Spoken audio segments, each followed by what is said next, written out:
Adequate. आदरणीय प्रधानमंत्री साहब, असम राज्य के युवा एवं प्रतिभावान मुख्यमंत्री डॉक्टर हिमंत बिस्वा शर्मा जी, जो कि स्वयं एक अधिवक्ता है, से इस बारे में चर्चा हुई है और उन्होंने हमें आश्वस्त किया है कि राज्य सरकार इस राज्य में समस्त न्यायिक परिसरों को सुदृढ़ बनाने को तत्पर है। मुख्यमंत्री जी ने 7 अप्रैल के कार्यक्रम में इस बारे में कुछ संकेत दिया था। हमें आज इस मंच पर माननीय प्रधानमंत्री जी की गर्मामयी उपस्थिति में गुवाहाटी हेतु एक नया न्यायिक परिसर बनाए जाने बाबत उद्घोषणा अपेक्षित है। हमें यह पूरा विश्वास है कि यह परिसर अपने आप में परिपूर्ण होगा, जिसमें न्यायालयों, अधिवक्ताओं, पक्षकारों एवं कर्मचारियों के लिए सभी सुविधाएं उपलब्ध रहेंगी। I express sincere thanks to Chief Minister Dr. Himant Biswa Sharma ji for displaying such a positive approach and exhibiting commitment for upgradation of the judicial infrastructure in the state. I may also state that during the discussions with Dr. Sharma, I have learned a thing or two on how to organize such a huge event with a host of dignitaries being invited. A personal note of thanks for this knowledge enhancement, CM Saab. Respected Shri Kiran Rijiju ji, Union Law Minister is also a son of the soil, and his contribution to the development of the judicial environment in the entire country, and especially the northeastern states, is manifested from his actions. Recently, the strength of judges of the Guwahati High Court has been increased from 24 to 30. Undoubtedly, respected Law Minister Saab has had a great role to play in this laudable achievement. We express sincere gratitude to respected Law Minister Shri Rijiju ji for garnering a huge fund of rupees 7,000 crore in the annual budget 2023 for the third phase of implementation of the e-courts project. I am sure that with the infusion of this huge fund in the system, the ICT infrastructure of the country's judiciary shall be upgraded to be the finest in the world. We welcome you, sir, and thank you from the core of our heart for continued support to the judiciary. I also extend a warm welcome to Shri Pema Khanduji, Honorable Chief Minister of Arunachal Pradesh, for being a part of this celebration. I hope that the pace of development of the judicial infrastructure in the state of Arunachal Pradesh will gather pace under his able leadership. Honorable Mr. Justice Rishikesh Roy Saab, Judge Supreme Court of India, is a son of the soil, and he has always shown great commitment for ensuring the development of judiciary, more particularly in the northeastern states. Initially, when the program of 14th April was conceived, it was a working day in the Supreme Court, and thus Honorable Justice Roy was hesitant in accepting the invitation. However, acceding to my persistent pleas, His Lordship agreed to sacrifice a working day for being here amongst us for this momentous occasion. Fortuitously, today has been declared to be a holiday in the Supreme Court, and His Lordship will not be losing a single working day by being at Guwahati. Ever since I was recommended as the Chief Justice of Guwahati High Court, my Lord Honorable Justice Roy has been extremely supportive and has been giving me invaluable advice and guidance, which has made my task as a Chief Justice of this pristine institution very easy. We extend a hearty welcome to you, sir, from the core of the heart. The formal ceremonies of the Platinum Jubilee will close today, but the celebrations will continue because every achievement of an institution is a celebration in itself. आदरणीय प्रधानमंत्री जी, आपने गुवाहाटी उच्च न्यायालय के platinum jubilee कार्यक्रम में पधार कर हमें अनुग्रहित किया।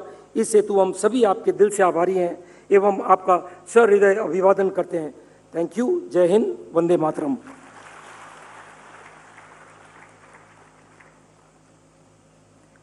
धन्यवाद महोदय। May I now request Honorable Justice Sri Rishikesh Roy, Judge, Supreme Court of India, to kindly present his speech.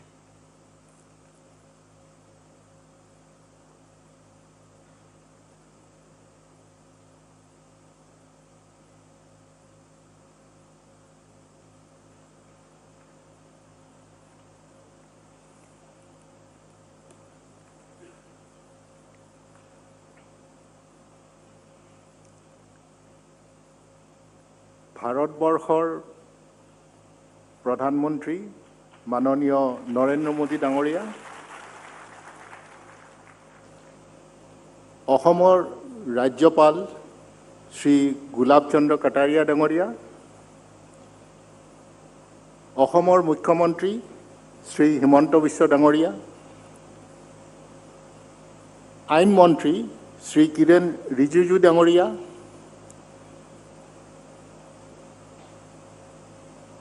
Arunachal Pradeshor Mukhyamantri Sri Pema Khandu Dangoria,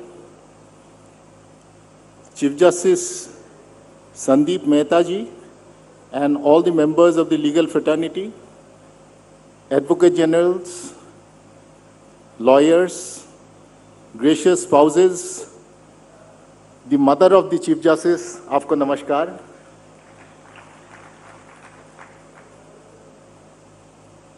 During the Platinum Jubilee celebrations events of the Guwahati High Court in the past few days, we paid tribute to those who came before us, appreciated those that are present today, and then celebrated the students of law who are the future of the August Institute. I must specially acknowledge the law students who are present here today and the judicial officers who have traveled from various corners of the northeastern region. While assembling for the final function of this 75-year-old legacy, we usher in the Assamese New Year with a renewed sense of purpose and hope. We have a chance to build upon our successes and to address the challenges that lie ahead. We have an opportunity to chart a course for the future that is grounded in our values and guided by our clear vision of the architects of our Constitution. Today, we not only celebrate Bohag Bihu. The Chief Justice mentioned about my taking leave for the day and be present. I was tempted to say that एक छुट्टी घोषणा कर दी गई for the Guwahati High Court Platinum Jubilee celebration, but it is not so. It is for the great doyen of the architect of the Indian Constitution, Dr. Baba Saheb Ambedkar, whose birthday also we celebrate today. And look at Baba Saheb Ambedkar. He has, by being born on this day, has facilitated my presence in Guwahati without having to leave work for the day.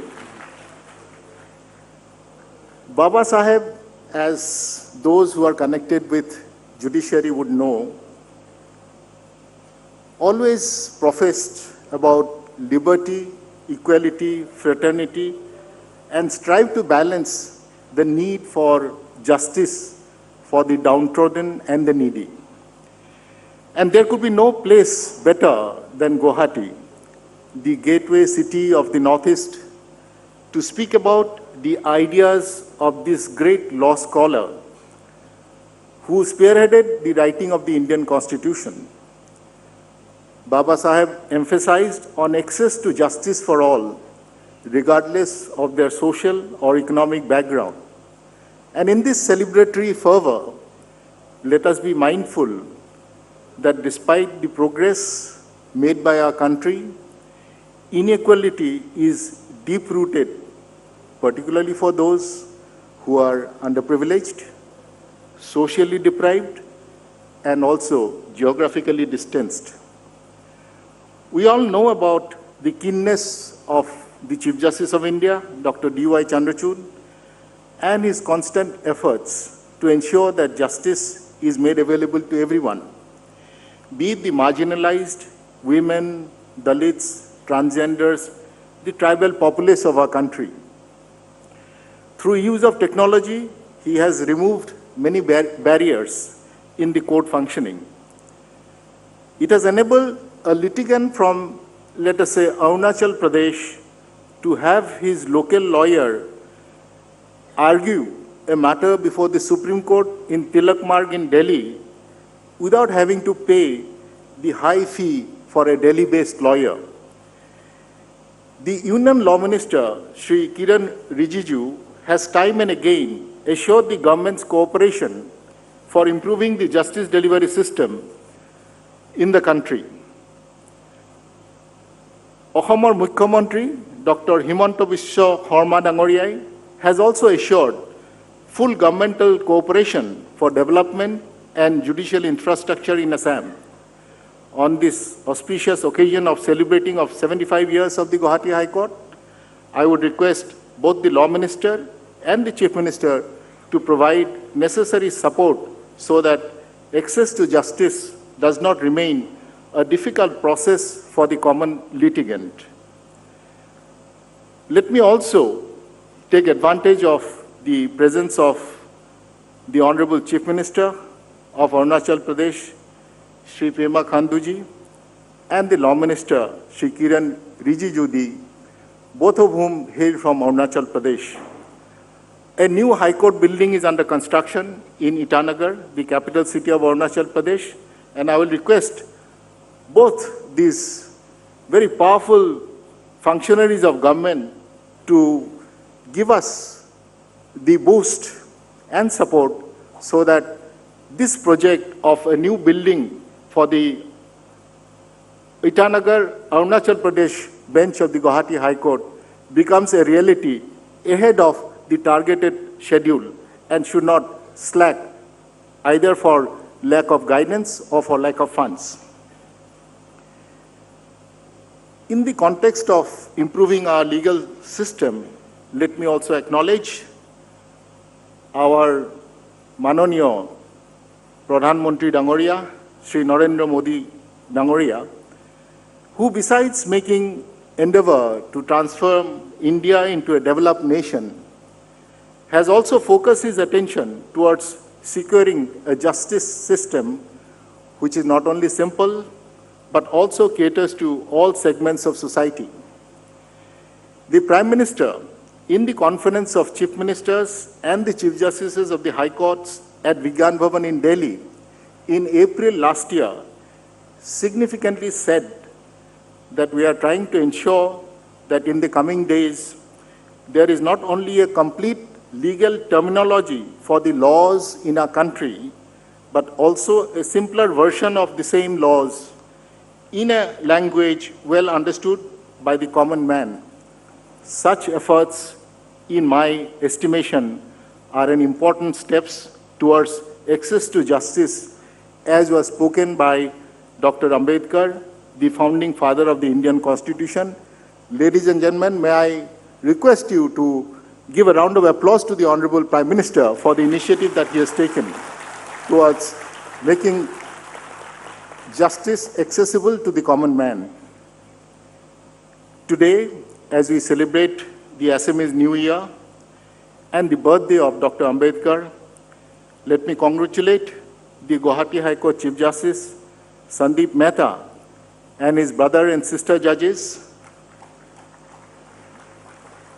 the lawyers who are practicing here, the judicial officers who have come from all over the 4 states covered by the Guwahati High Court, for being an integral part of the justice delivery system in the Northeast and being ever so conscious on the need to balance justice for the poor and marginalized of the society.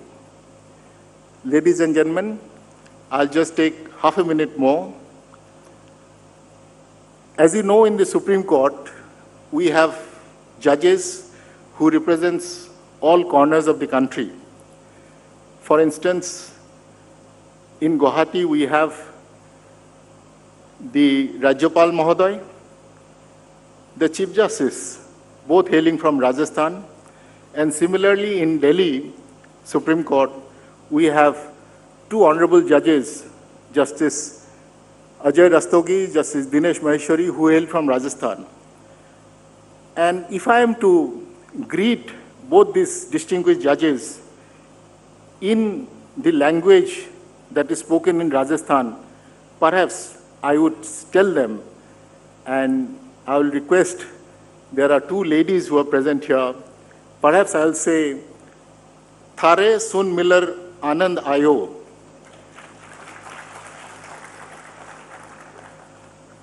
Next, if I have to speak about the representative from Arunachal Pradesh, the Law Minister and the Chief Minister both have had their education in Delhi, and I find the Law Minister very, very capable and fluent in his delivery of lectures in Hindi. And मैं उनको कहूँगा, और जो हिंदी वाले हैं, आपसे मिलकर बहुत आनंद महसूस हुआ. We are in Assam, and we can't be avoiding a greeting in Assamese, and that I have no difficulty because that is my mother tongue. So to the Manoniya Mukhyamantri, Sri Himanta Biswa Dangoria, and all the ladies and gentlemen and the students who are present here, Apunalokok log pai bahut anandito hoisu.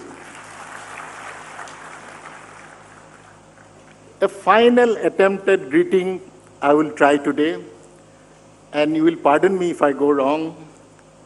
We have two colleagues in the Supreme Court who come from Gujarat. We have brother Mukesh Bhai Rasik Lal, who is a judge from Gujarat, and we have Bela Ben. And if I have to greet the Prime Minister and these two distinguished judges from the Supreme Court, perhaps I would say, Tamne Maline Anand Thayo. With this, I thank you everybody and wish you a very, very happy Rongali Bihu. Jai Hind.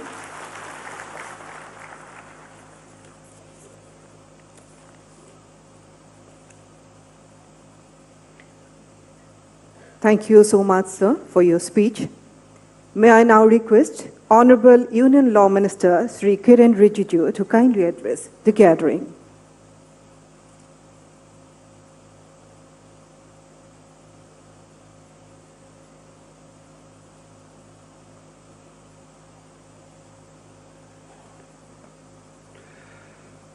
आदरणीय प्रधानमंत्री श्री नरेंद्र मोदी जी, आदरणीय governor Assam के गुलाब चंद कटारिया जी, आदरणीय मुख्यमंत्री असम के doctor Himanta Biswa Sarma ji, आदरणीय अरुणाचल प्रदेश के मुख्यमंत्री पेमा खांडू जी, सुप्रीम कोर्ट के जज justice Hrishikesh Roy, chief justice Guwahati high court justice Sandeep Mehta ji, Assam के लॉ मिनिस्टर रंजीत दास जी, और असम और पूरे हमारे 4 राज्यों के जितने जजेस हैं, गुवाहाटी हाई कोर्ट के और डिस्ट्रिक्ट लोअर कोर्ट्स के, बार काउंसिल ऑफ इंडिया के प्रतिनिधिगण, एमिनेंट मेंबर्स हमारे नॉर्थ ईस्ट के बार के यहाँ आए हुए हैं, young law students, friends from media, ladies and gentleman, सबसे पहले तो आज बहुत बड़ा दिन है। वाकई में ऐसा समय कम आता है और ज़िंदगी में कम ऐसे समय में शरीक होने का मौका मिलता है। 75 साल पूरे होने पर आज गुवाहाटी हाई कोर्ट का क्लोजिंग सेरेमनी आदरणीय प्रधानमंत्री जी के मौजूदगी में हम सब यहाँ एकत्रित हुए हैं। मैं गुवाहाटी हाई कोर्ट के पूरे जुडिशियल और दोनों बार और बेंच के फ्रेटर्निटी को अभिनंदन करना चाहता हूँ। आज बोहाग बिहू का माहौल पूरा असम और देश भर में चल रहा है और भी कई त्योहारों का आज हमारा देश भर में मनाया जा रहा है। ऐसा शुभ अवसर पर मेरा तरफ से मैं इस पवित्र दिवस का शुभकामना देना चाहता हूँ। অসমৰ যিমান আমাৰ লগৰীয়া আছে সবক মই বহাগ বিহুৰ শুভেচ্ছা জনাইছোঁ। আৰু মই সদায় কৈ থাকে যে আমাৰ কাৰণে অসম কওক বা অৰুণাচল কওক বা আমাৰ নৰ্থ ইষ্ট একে হিচাপতে আমি কাম কৰি আছিলে, এতিয়া আমি একে মনৰ একে ভাবি চিন্তা কৰি কাম কৰি আছে। মই সদায় কৈ থাকে যে মই যেতিয়া জন্ম লৈছে তেতিয়াতো অসমীয়া বুলিয়ে জন্ম লৈছিলে, অৰুণাচলতো 1972তে বেলেগ হৈছে, तार आगते तो आमी सबे एके आसले, एडमिनिस्ट्रेटिव कन्वीनियंस कारण आमी बेलेग बेलेग होइसे, किंतु काम काज तो एके लोकेते आमार प्राइम मिनिस्टर आशीर्वाद लय गोटे नॉर्थ इस्ट आग बढ़ी आसे। हे पूरा टीम आज आमी ইয়াৰ পৰা আকৌ এটা নতুন চিন্তা ভাবি কৰি আমি কাম কৰিবলৈ আমি প্ৰতিবদ্ধ ল'ম আৰু আমাৰ especially 75 years of India's independence আৰু 75 years of the existence of Guwahati High Court same time হৈ গ'ল সেইটো কাৰণে এটা সেলিব্ৰেশনৰ মোডটো অলপ বেলেগ ধৰণত আমি হৈ আছে নহলে মই কেতিয়াবি এটা হাইকোৰ্টৰ প্লেটিনাম জুবিলি ইমান লম্বা সেলিব্ৰেশন কৰাটো মই কেতিয়া দেখা নাছিলে ফাৰ্স্ট টাইম মানে গুৱাহাটী হাইকোৰ্টৰ আমি দেখি আছো मैं जस्टिस संदीप मेहता जी को आपके पूरे जुडिशियल फ्रेटर्निटी जो हमारे गुवाहाटी हाई कोर्ट के जुरिस्डिक्शन में आते हैं आपको अभिनंदन इसलिए विशेष रूप से करना चाहता हूं कि आप नए नए चीफ जस्टिस बन करके यहाँ जब गुवाहाटी हाई कोर्ट में आए और आप ही के समय में प्लेटिनम जुबली का सेलिब्रेशन इतना शानदार तरीके से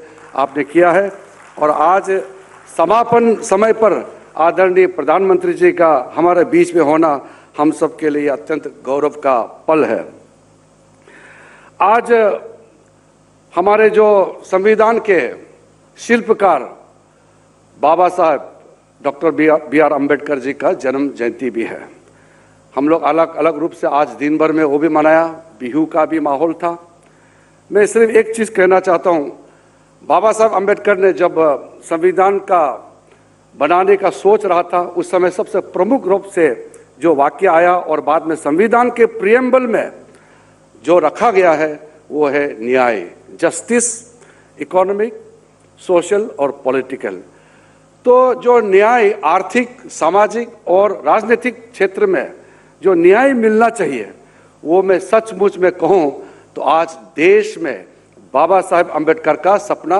पूरा होते हुए हम सब देख रहे हैं आज हमारा नॉर्थ ईस्ट में जब हम लोग छात्र जीवन में और बाद में भी काम करते करते हम सोचते थे कि हमारे नॉर्थ ईस्ट के दूर सुदूर गांव बॉर्डर एरियाज में जो रहने वाले हैं उसको जो बेसिक सुविधा है वो कब मिल सकता है कैसे मिल सकता है और आज मैं फक्र से कह सकता हूँ आदरणीय प्रधानमंत्री जी के नेतृत्व में वो विशेष रूप से जो मूलभूत सुविधा है वो गांव गांव घर घर तक पहुंच रहा है वही मैं मानता हूं कि न्याय का सबसे पहला हमारे जो प्रभाव वही जो फैसिलिटी है उसी से ही लोगों तक पहुंचता है संविधान में जो भी हम लोगों को बाबा साहब अम्बेडकर के द्वारा से जो कहा गया है आज मैं मानता हूं कि हमारा नॉर्थ ईस्ट हर क्षेत्र में अलग अलग सेक्टर में जिस तरीके से आगे बढ़ रहे हैं उससे मैं फख्र महसूस करता हूं और साथ साथ में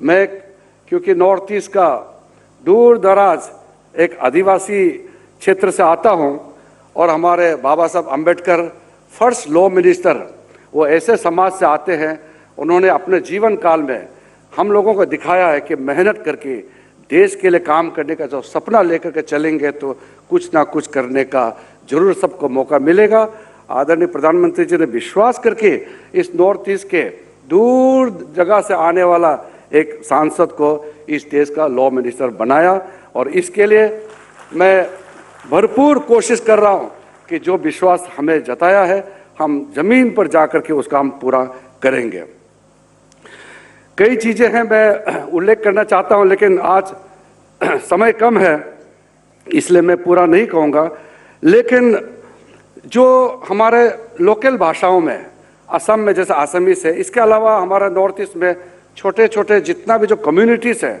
सबके भाषा को लेकर के कई काम किया जा रहा है गुवाहाटी हाई कोर्ट के जरिए अभी पिछले महीने जो किताब लॉन्च किया गया है उसमें हमारे जो कस्टमरी प्रैक्टिसेस को लेकर के किताबें तैयार किया गया है वो डॉक्यूमेंटेशन जो हुआ है राभा कम्युनिटी टीवा कम्युनिटी जेमे नागा असम के बोडोस अरुणाचल के निशीस त्रिपुरा के हलम्स इनका जो कस्टमरी प्रैक्टिसेस को लेकर के जो डॉक्यूमेंटेशन हुआ है मैं मानता हूं कि न्याय दिलाने में ये सारे जो काम किए हैं बहुत उससे मदद मिलने वाले हैं जो अल्टीमेट गोल है हम लोगों को जिंदगी में एक महान देश का नागरिक होने के नाते आज प्रधानमंत्री जी ने जो लास्ट माइल आखिरी छोर में जो रहने वाले तक को पहुंचने का जो लक्ष्य दिया है रीचिंग द लास्ट माइल उसको प्राप्त करने के लिए एक इंटीग्रेटेड अप्रोच के तरीके से जो किया जा रहा है उसमें जुडिशरी के क्षेत्र में जो काम किया है मैं उसको संक्षेप में बताना चाहता हूं। आपको ये जान करके पता लगेगा कि पिछले 9 सालों में जुडिशरी के लिए मोदी जी का सरकार की ओर से क्या क्या किया गया है। 2014 तक हमारे देश में टोटल कोर्ट होल्ड्स उनका संख्या था 15,818, 15,818, और 9 साल के अंदर में, अभी 9 साल पूरे नहीं हुए हैं और ये संख्या बढ़ के 2,297 हो चुके हैं।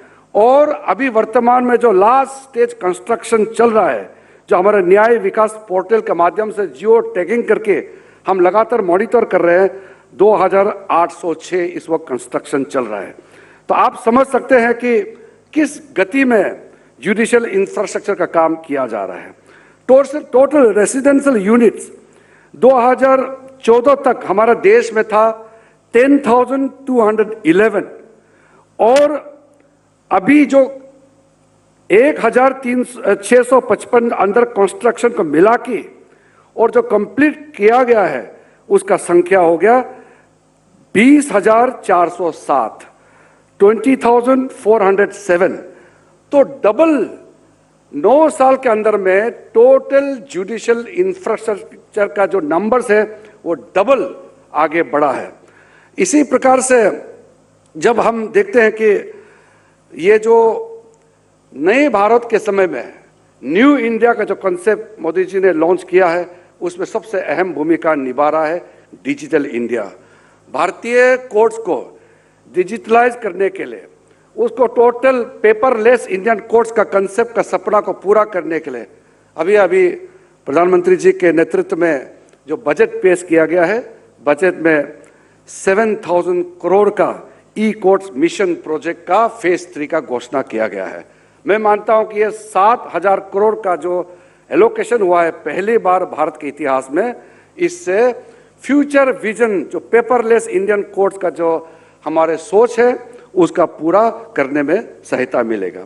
और लोअर जुडिशरी का अभी चीफ जस्टिस साहब ने जिक्र किया है, पिछले साल कैबिनेट की ओर से 9,000 करोड़ लोअर जुडिशरी इंफ्रास्ट्रक्चर के लिए जो घोषणा हुआ, उसमें राज्य सरकार के मदद से 40% राज्य सरकार को उसमें कंट्रीब्यूशन करना होता है। मैं मानता हूं कि ये 2026 का जो टारगेट है 9,000 करोड़ को पूरा खर्चा करने में राज्य सरकारों का पूरा मदद मिलेगा।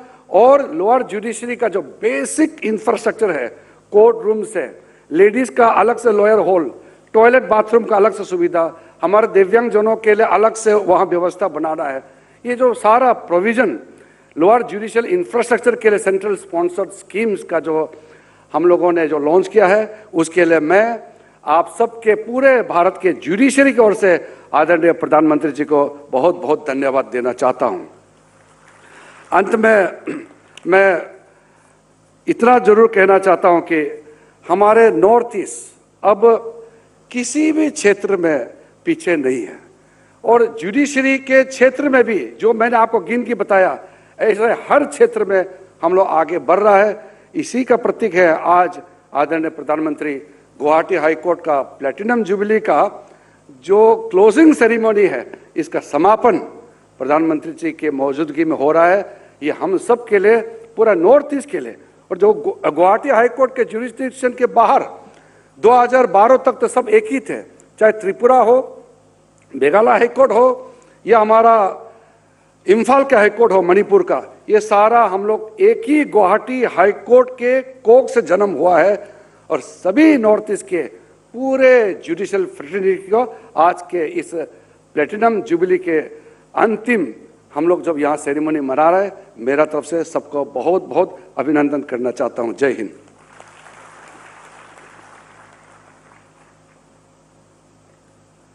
धन्यवाद महोदय। माननीय असम के मुख्यमंत्री डॉक्टर हिमंत बिश्व शर्मा जी ने राज्य में विकास को नया आयाम और नई परिभाषा दी। शासन और प्रशासन को इन्होंने एक नई दिशा एवं दृष्टि दी। एतिया आमार মাজত उपस्थित थका অসমৰ माननीय मुख्यमंत्री डांगरियाक तेखेतर भाषण प्रदान কৰিবলৈ आमी अनुरोध जनाइছো।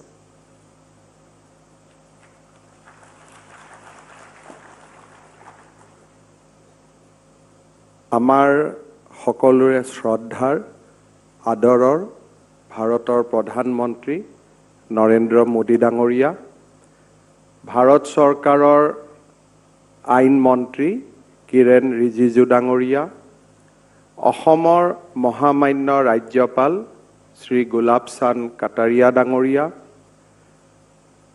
অৰুণাচল প্ৰদেশৰ সন্মানীয় মুখ্যমন্ত্ৰী পেমা খাণ্ডু ডাঙৰীয়া, উচ্চতম ন্যায়ালয়ৰ সন্মানীয় ন্যায়াধীশ ন্যায়মূৰ্তি হৃষিকেশ ৰয় ডাঙৰীয়া, গুৱাহাটী উচ্চ ন্যায়ালয়ৰ মুখ্য ন্যায়াধীশ ন্যায়মূৰ্তি সন্দীপ মেহতা ডাঙৰীয়া, উপস্থিত গুৱাহাটী উচ্চ ন্যায়ালয়ৰ ন্যায়াধীশসকল, গুৱাহাটী উচ্চ ন্যায়ালয়ৰ অধিবক্তাসকল, জুডিচিয়েল অফিচাৰসকল, সন্মানীয় সুধীবৃন্দ, আজি আমাৰ বাবে এটা পৰম সৌভাগ্যৰ দিন। ৰাতিপুৱাই মাননীয় প্ৰধানমন্ত্ৰী ডাঙৰীয়াই উত্তৰ পূৰ্বৰ প্ৰথমখন all India institute of medical science অসমবাসীলৈ উপহাৰ দিলে। এনে এক সুন্দৰ দিনত প্ৰধানমন্ত্ৰী ডাঙৰীয়াই অসমত নতুন 3খন চিকিৎসা মহাবিদ্যালয়ৰ শুভ উদ্বোধন কৰিলে আৰু আজিৰ দিনটোত প্ৰধানমন্ত্ৰী ডাঙৰীয়াই 14,000 কোটি টকাৰ প্ৰকল্পৰ শুভাৰম্ভ বা উদ্বোধন কৰিব। উত্তৰ পূবৰ বাবে, অসমৰ বাবে আজিৰ দিনটো এটা আনন্দৰ দিন। मैं भारतवर्ष का सम्मानीय प्रधानमंत्री परम आदरणीय नरेंद्र मोदी जी को बहाग बिहू का बहुत बहुत शुभकामना देता हूँ। गुवाहाटी उच्च न्यायालयৰ গৌৰৱময় ঐতিহ্যই ৭৫টা বছৰত ভৰি দিলে। আজি ৭৫ বছৰ সম্পূৰ্ণ হ'ল। গুৱাহাটী উচ্চ ন্যায়ালয়ৰ যি পৰম্পৰা, যি ঐতিহ্য আৰু উত্তৰ পূৰ্বৰ ন্যায় ব্যৱস্থালৈ ইয়াৰ যি অৱদান, তাৰ বিষয়ে যোৱা 5 তাৰিখৰ পৰা আমি বিভিন্ন সভাত আলোচনা কৰিছোঁ আৰু গুৱাহাটী উচ্চ ন্যায়ালয়ৰ গৌৰৱময় ৭৫টা বছৰৰ যি পৰম্পৰা, তাক আমি সকলোৱে সন্মান জনাইছোঁ। ভাৰতৰ স্বাধীনতাই ৭৫ বছৰ পাৰ কৰিলে। এতিয়া আমাৰ অমৃতকাল আৰম্ভ হ'ল। প্ৰধানমন্ত্ৰী নৰেন্দ্ৰ মোদী ডাঙৰীয়াই সপোন দেখে যে অমৃতকালত ভাৰতবৰ্ষ বিশ্বগুৰু হওক, আত্মনিৰ্ভৰ ভাৰত হওক, ভাৰতৰ পৰম্পৰা ঐতিহ্য বিশ্বৰ চাৰিওফালে বিয়পি পৰক। मैं यही कामना करता हूँ कि ये अमृत काल में एग्जीक्यूटिव हो, लेजिस्लेचर हो या जुडिशियरी हो, सबका उद्देश्य एक ही दिशा में जाना चाहिए।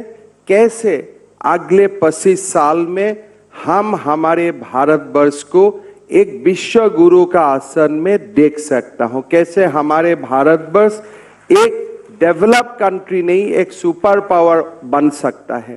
प्रधानमंत्री जी का यह सपना साकार करने के लिए न्यायपालिका हो, कार्यपालिका हो या लेजिस्लेचर हो, सबको एक दिशा में काम करना है। किस लिए? ये प्रधानमंत्री जी का आशा नहीं है, ये हमारा देश का सपना है, पूरा भारतवासी का सपना है, जो प्रधानमंत्री जी ने या हमारे कंट्री में हो या देश का बाहर, यही सपना का साकार करने के लिए दिन रात मेहनत कर रहा है। और हमें सब मिलके ये मेहनत को कैसे लक्ष्य तक जा सकता है, ये 25 साल में, अमृत काल में, इसके लिए हमें सबको मिलके काम करना है। भारतर गणतांत्रिक व्यवस्था न्यायपालिकार एक महत्वपूर्ण भूमिका आछे। गुवाहाटी उच्च न्यायालये जोआ ৭৫ বছৰত অত্যন্ত গৌৰৱেৰে সৈতে সেই দায়িত্ব পালন কৰিলে।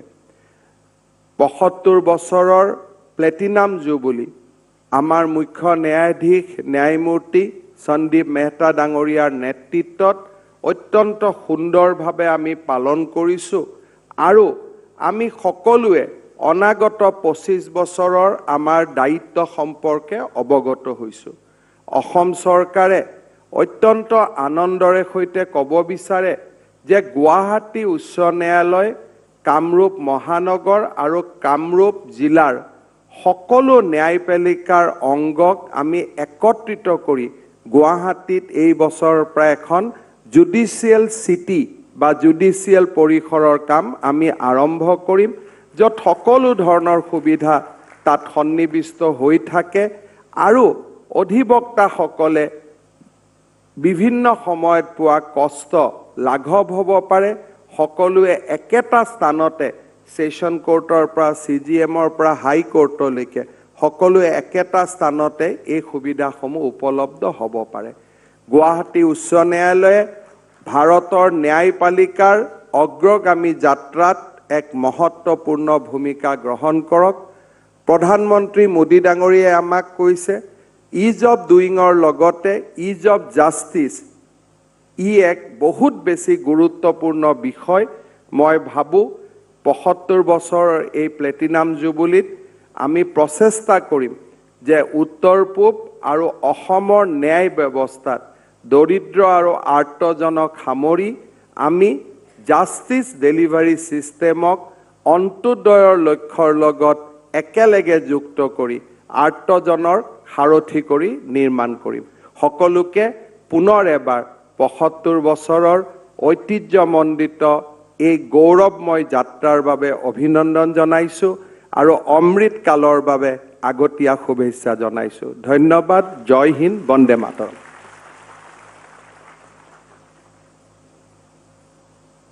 মাননীয় মুখ্যমন্ত্ৰী ডাঙৰীয়াক তেখেতৰ ভাষণৰ বাবে আমি ধন্যবাদ জনাইছোঁ। To mark the glorious moment of celebrating 75th years of existence of the Guwahati High Court, the solitary institution dispensing justice over 4 states in Northeast, we are publishing a souvenir.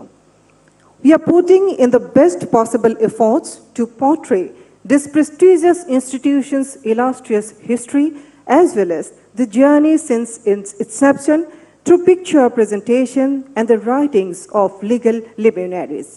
On the occasion of the release of this souvenir, we hope to be successful in our goal of providing outlets for the next generation to seek knowledge about the legacy and heritage of this institution through this souvenir. May I now request Honorable Prime Minister of India to kindly release the souvenir.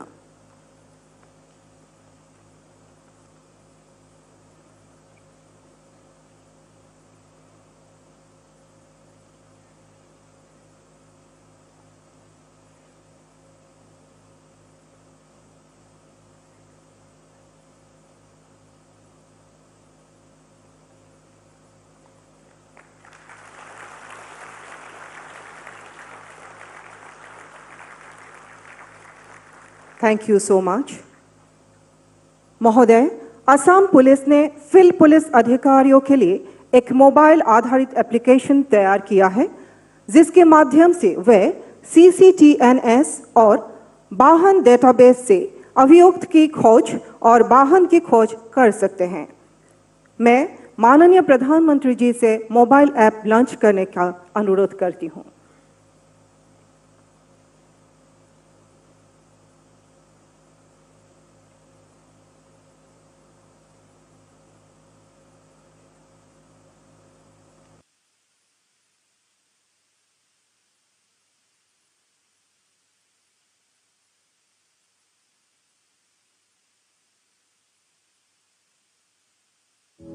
Assam Police has designed a mobile application, Assam Cop, for accused and vehicle search for the crime and criminal and the All India Vahan databases.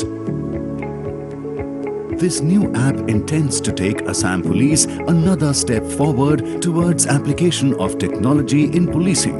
It is an exclusive application for the field police personnel, introduced for the first time in Assam and Northeast. In vehicle search, a police officer during patrolling or Naka duty can check whether the said vehicle is involved in any crime or whether it is a stolen vehicle. One can check whether the registration number plate is genuine or not. who is the actual owner of the vehicle and what is the model and make of the vehicle. This app will break the backbone of the vehicle lifters and also help in immediate detection of the duplicate number plates. In accused search, a police officer can verify whether a suspect person is involved in any offence in the state. When a name is typed, list of all the cases against that individual will be displayed. The police officer can also check the FIR status and also download the FIR copy. This will help in tracking wanted criminals at Naka points, especially at interstate borders.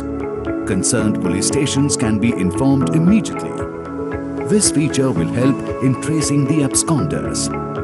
Police officers can download this app on their mobile phones and log in using their CCTNS user ID and password, a step forward in modernization of the Assam Police Force.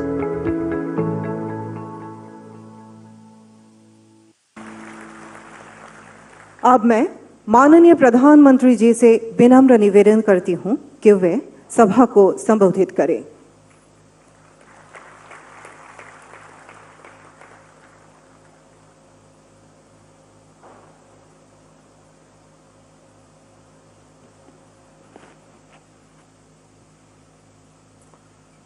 Assam के राज्यपाल श्रीमान गुलाब चंद जी कटारिया, मुख्यमंत्री श्रीमान हेमंत बिस्वा शर्मा जी, मेरे सहयोगी कानून मंत्री श्रीमान किरण रिजिजू जी, अरुणाचल प्रदेश के मुख्यमंत्री श्रीमान पेमा खांडू जी, सुप्रीम कोर्ट के जज जस्टिस ऋषिकेश रॉय जी, गुवाहाटी हाई कोर्ट के चीफ जस्टिस संदीप मेहता जी, अन्य सम्मानित जज, अन्य महानुभाव, देवी और सज्जनों, मुझे खुशी है कि आज गुवाहाटी हाई कोर्ट के प्लेटिनम जुबिली सेलिब्रेशन में शामिल होने का और आपके बीच आकर के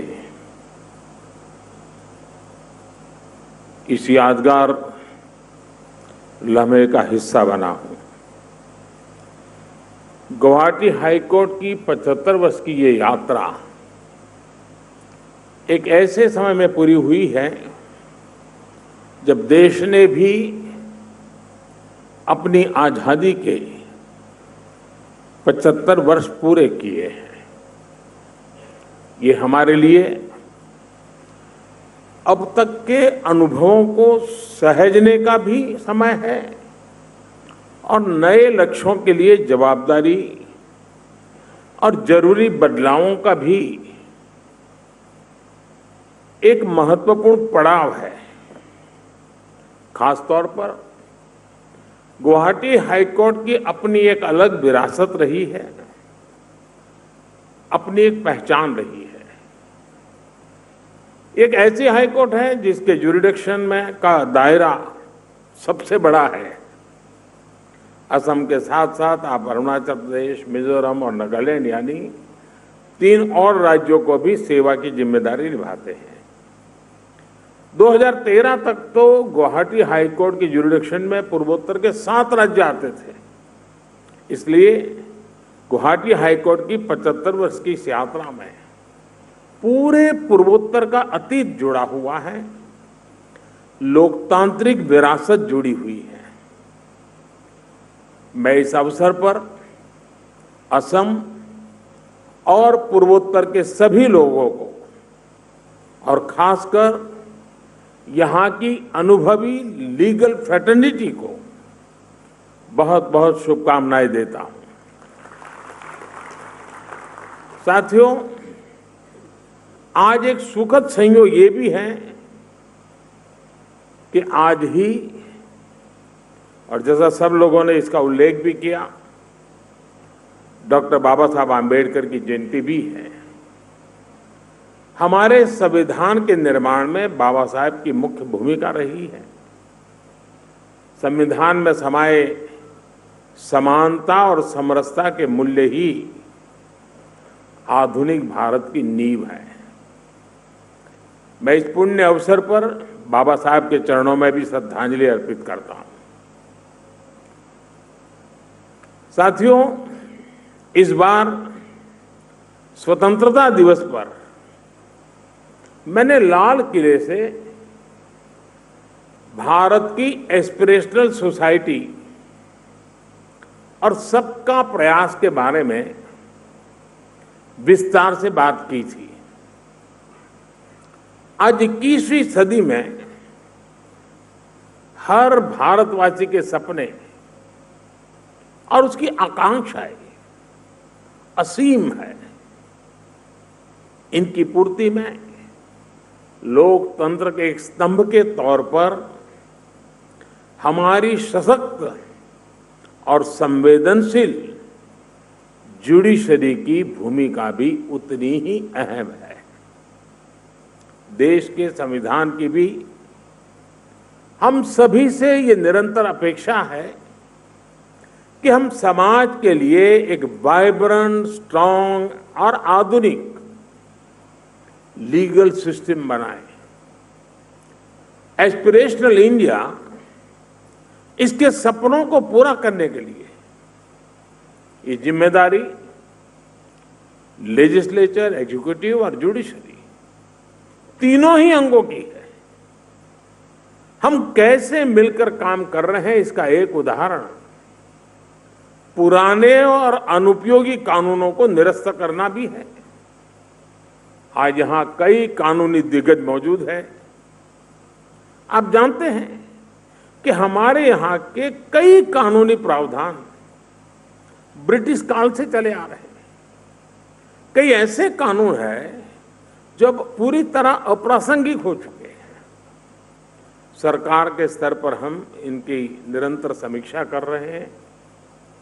हमने ऐसे 2000 केंद्रीय कानूनों की पहचान कर उनको खत्म कर दिया और जो अप्रचलित और निरर्थक हो गए थे, कालबाह्य हो गए थे, हमने 40,000 से ज्यादा कंप्लायंसेस को भी समाप्त किया है। व्यापार के दौरान होने वाली अनेक छोटी गलतियों को भी हमने डीक्रिमिनलाइज कर दिया है। इस सोच और अप्रोच ने देश की अदालतों में केसेस की संख्या को भी कम करने में अहम भूमिका निभाई है। साथियों, सरकार हो या जुडिशरी, अपनी अपनी भूमिकाओं में हर संस्था का संवैधानिक दायित्व सामान्य मानवी की ईज ऑफ लिविंग से जुड़ा है। आज ईज ऑफ लिविंग के इस लक्ष्य के लिए टेक्नोलॉजी एक पावरफुल टूल बनकर उभरी है।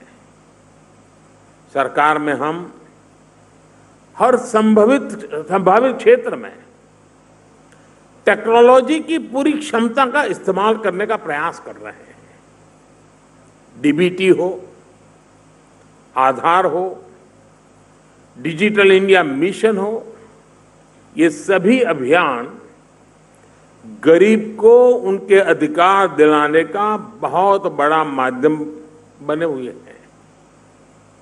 आप सभी पीएम स्वामित्व योजना से भी शायद परिचित होंगे। दुनिया के बड़े बड़े देश, विकसित देश भी जिस चुनौती से जूझ रहे हैं, उनमें से एक है प्रॉपर्टी राइट्स की समस्या। प्रॉपर्टी राइट्स स्पष्ट ना होने से देश का विकास रुकता है, अदालतों पर मुकदमों का बोझ बढ़ता है। आपको ये जानकर खुशी होगी कि पीएम स्वामित्व योजना के माध्यम से भारत ने इसमें बहुत बड़ी लीड ली है। आज देश के 1 लाख से ज्यादा गांवों में ड्रोन के जरिए मैपिंग का काम पूरा किया जा चुका है और लाखों लोगों को प्रॉपर्टी कार्ड भी दिए जा चुके हैं। इस अभियान से भी जमीन से जुड़े विवादों में कमी आएगी जनता की परेशानी कम होगी। साथियों, हमारे जस्टिस डिलीवरी सिस्टम को अत्याधुनिक बनाने में टेक्नोलॉजी के लिए असीमित स्कोप है, ये हम अनुभव करते हैं। सुप्रीम कोर्ट की ई कमेटी इस दिशा में बहुत सराहनीय काम भी कर रही है।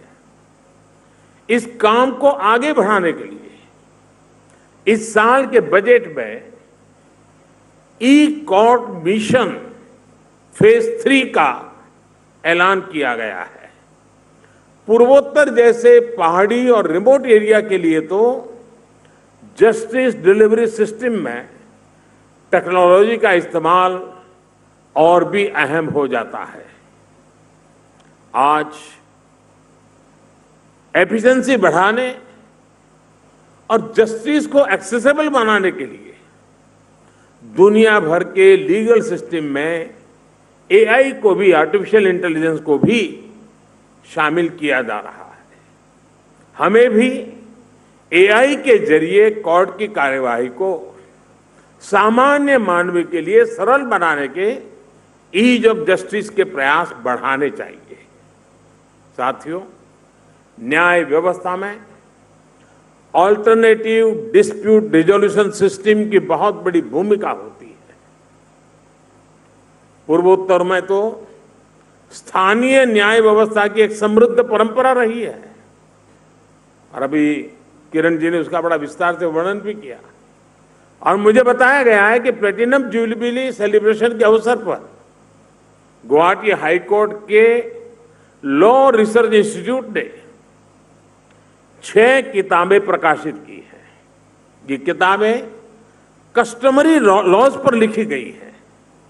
मैं समझता हूं ये बहुत ही सराहनीय कदम है। इस तरह की प्रथाओं के बारे में भी लॉ स्कूल में पढ़ाया जाना चाहिए। साथियों, ईज ऑफ जस्टिस का एक प्रमुख अंग देश के नागरिकों को कानून के हर पक्ष की सही जानकारी होना भी है। इससे देश और संवैधानिक संस्थाओं में उसका भरोसा बढ़ता है। इसलिए सरकार में हमने एक और प्रक्रिया शुरू की है। जब कोई नया कानूनी मसौदा तैयार होता है तो उसका एक सिंपल वर्जन भी तैयार करने पर जोर दिया जा रहा है। कोशिश यही है कि कानून ऐसी भाषा में लिखा जाए जो लोगों को आसानी से समझ में आ जाए। ऐसी ही अप्रोच हमारे देश की अदालतों के लिए भी बहुत मददगार साबित होगी। आपने देखा होगा, हमने एक भाषिणी प्लेटफॉर्म लॉन्च किया है ताकि हर भारतीय अपनी भाषा में इंटरनेट और उससे जुड़ी सेवाएं हासिल कर सके। मेरा आपसे भी आग्रह है कि आप इस भाषिणी वेब पर जरूर जाके देखिए, बहुत सामर्थ्यवान है। विभिन्न कोर्ट्स में भी इस प्लेटफॉर्म का लाभ लिया जा सकता है। साथियों, एक अहम विषय जिसको ऋषिकेश जी ने भी उल्लेख भी किया, हमारी जेलों में बड़ी संख्या में अनावश्यक रूप से बंद कैदियों का भी रहता है। हमारे मेहता जी ने भी उसका उल्लेख किया। किसी के पास जमानत के पैसे नहीं है तो किसी के पास जुर्माना भरने के पैसे नहीं है, और कुछ लोग ऐसे हैं जो सब कुछ हो गया है लेकिन परिवार के लोग ले जाने के लिए तैयार नहीं है। ये सब लोग गरीब और कमजोर वर्ग से आते हैं। इनमें से ज्यादातर छोटे छोटे अपराधों में वर्षों से जेलों में ही है। इनके प्रति संवेदनशील होना सरकार और न्यायपालिका दोनों का कर्तव्य है। इसलिए इस साल के बजट में हमने ऐसे कैदियों को आर्थिक मदद देने के लिए अलग से प्रावधान कर दिया है। केंद्र सरकार ये बजट राज्य सरकारों को देगी ताकि इन कैदियों को आर्थिक सहायता देकर उन्हें जेल से बाहर निकाला जा सके। साथियों, हमारे यहाँ कहा जाता है, धर्मो रक्षति रक्षिता, यानी जो धर्म की रक्षा करता है, धर्म उसकी रक्षा करता है। इसलिए एक संस्थान के तौर पर हमारा धर्म, हमारा कर्तव्य, देश हित में हमारे कार्य सर्वोपरि होने चाहिए। मुझे विश्वास है हमारी यही भावना हमें विकसित भारत के लक्ष्य तक लेकर जाएगी। मैं एक बार फिर आप सभी को प्लेटिनम जुबिली सेलिब्रेशन के लिए बहुत बहुत बधाई देता हूं और मेरी तरफ से अनेक अनेक शुभकामनाएं हैं। बहुत बहुत धन्यवाद।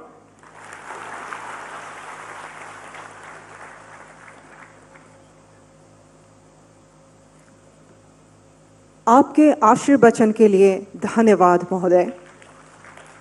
ইয়াৰ লগে লগে আজিৰ এই অনুষ্ঠানৰ সামৰণি মাৰিছোঁ। ৰঙালী বিহুৰ শুভেচ্ছাৰে সকলোৰে সুখ সমৃদ্ধি কামনা কৰি আমি অনুষ্ঠান সামৰিছোঁ। देवी और सज्जनों, अब सभी उपस्थित गणों का ये सीधा प्रसारण आप गुवाहाटी से देख रहे थे, जहां पर प्रधानमंत्री नरेंद्र मोदी ने गुवाहाटी के प्लेटिनम गुवाहाटी हाईकोर्ट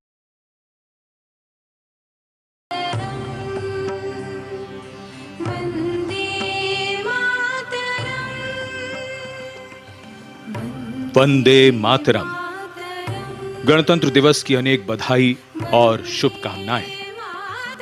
हमारे प्यारे भारत की पुण्य भूमि पर एक नई सुबह, नए संदेश को लेकर आई ये सुबह, जब भारत मना रहा है अपना 74वां गणतंत्र दिवस।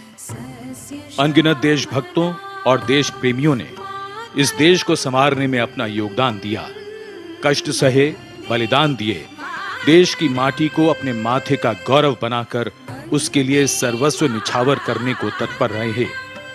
इन्हीं प्रयासों से हम आजाद हुए। आजाद होने के बाद हम लोकतांत्रिक गणराज्य बने, जब हमने अपना संविधान अपनाया। आज हमारे गणतंत्र बनने की सालगिरह है। इस बार निखरे और संवरे कर्तव्य पथ पर सजावट पहले से बेहतर है। दर्शकों की आकर्षक दीर्घाएं हैं, जनसमूह में उत्सुकता और जोश है। आज बसंत पंचमी का त्योहार भी है। बसंत पंचमी की अनेक शुभकामनाएं। मकर संक्रांति से उत्तरायण हुए सूर्य का असर अब मौसम पर साफ दिखने लगा है। आज की सुबह का मौसम शानदार गणतंत्र दिवस परेड के बिल्कुल अनुकूल है। कर्तव्य पथ गणतंत्र दिवस समारोह का मुख्य आयोजन स्थल है। राष्ट्र अपने अमृत महोत्सव में आज पहली बार कर्तव्य पथ पर परेड का साक्षी बनेगा। गौरवशाली देशवासियों के साथ दुनिया भर के विदेशी मित्रों की मौजूदगी में गणतंत्र दिवस समारोह मनाने का विशेष अवसर है। आज के समारोह में परेड की सलामी भारत की माननीय राष्ट्रपति लेंगी। गणतंत्र दिवस समारोह में मिस्र के राष्ट्रपति महामहिम अब्दुल फतेह अल सीसी हमारे मुख्य अतिथि हैं। तो अब से कुछ ही देर में शुरू होगा हमारी सांस्कृतिक विरासत और सैन्य शक्ति का भव्य प्रदर्शन। Namaskar. As the largest democracy in the world awakens to celebrate its 74th Republic Day, we reach out to every Indian, not only across the length and breadth of this beautiful, diverse and unique country we call home, but also to those who, while living in foreign lands, feel that special tug of this ancient land. Republic Day greetings to one and all. Nestling a new name in its artistic aura, this historic avenue, now named Kartavya Path, is ready and waiting to host that celebration of military movement, armored display, and cultural kaleidoscope we call our Republic Day Parade. It's a misty morning. The early morning chill seems to be on its way out, and as the morning mist rises so that the sun may rise to the occasion, its gentle warmth will slowly elevate the temperature, spirits, and of course, curiosity levels. Well, winter has this beautiful way of helping us understand the importance and value of warmth in our lives.